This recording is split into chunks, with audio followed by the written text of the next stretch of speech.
So just over a year ago, I put out this book, and I think I made the one video about it and haven't said anything since. So definitely no heavy promotion, and I figured now might be a good time to clear up some potential confusion about it and give a little mini lesson on the concepts. So the big point of confusion that I just want to clear up, that is entirely my fault for creating, is that this is not a book about rudiments, and it's not even really a book about paradiddles. There are no double paradiddles or triple paradiddles or flam paradiddles involved in this book. No other rudiments than the single paradiddle, and even the single paradiddle very, very quickly gets modified and twisted and mangled into all these different ways to give you a flexible set of vocabulary that really transcends any particular rudiment. And if all of that sounded just like a bunch of pedantic mumbo jumbo, here's the deal. Basically, we're trying to take grooves that sound more like this,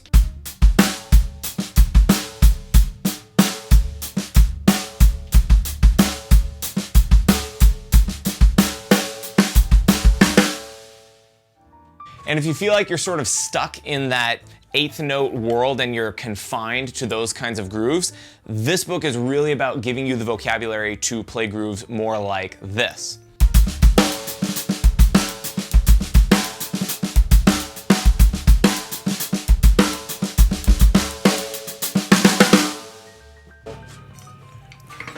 So that's the idea. We're trying to get into this more syncopated, like funky kind of Garibaldi territory. And those were the kinds of grooves that, for me, I always had to have a very specific groove written out. And then I was able to learn that, but I didn't ever feel like I could improvise or really create grooves in that style very easily. And that is what this book gives you. Now, it is called the 16 Paradiddles for a reason. The way we're going to go about this is by starting with the single paradiddle, turning it into a groove, and then very quickly starting to manipulate it by going through inversions, starting it in different points in time, adding embellishments, adding different bass drum variations, until you really don't recognize that there's a paradiddle involved anymore to begin with. Now, the reason that paradiddle is in the name is because you do start with the single paradiddle, but almost immediately we start manipulating it and changing it in ways that make it basically unrecognizable as a rudiment. So let's go through just like a quick mini lesson on the basic concept that you start with in the book. And then if you're interested in checking out more, just let me know, and I'm happy to make more content on this subject. And then of course you can check out the book itself. So the first thing, if you have never done this before, this is definitely ground zero, is the idea of taking a rudiment like the paradiddle and turning it into a groove, or groovifying it. So if we take the paradiddle, which of course is right, left, left, left, and if we put the right hand on the hi-hat, the left hand on the snare, if we add a bass drum to 1 and 3, and we accent the snare on 2 and 4, we get a groove that sounds like this.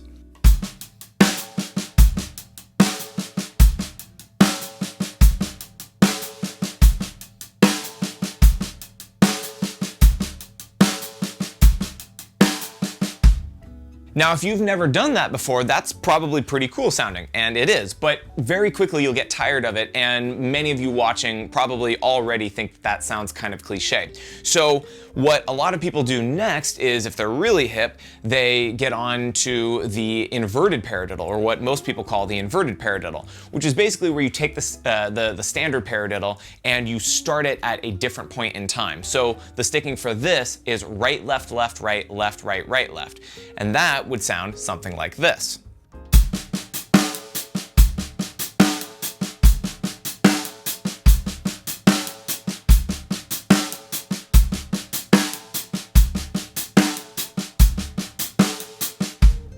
And if you've never done that before, that suddenly sounds a little more interesting than the regular paradiddle. And for most people, that is where they stop. But in fact, we can invert the paradiddle 2 more times. So we can actually start in different points in time and get what I call paradiddle 3 and paradiddle 4. So I call these paradiddle 1, 2, 3, and 4. The third one, the sticking is right, left, right. And then the fourth one is right, left, right. And those 2 grooves, respectively, would sound like this.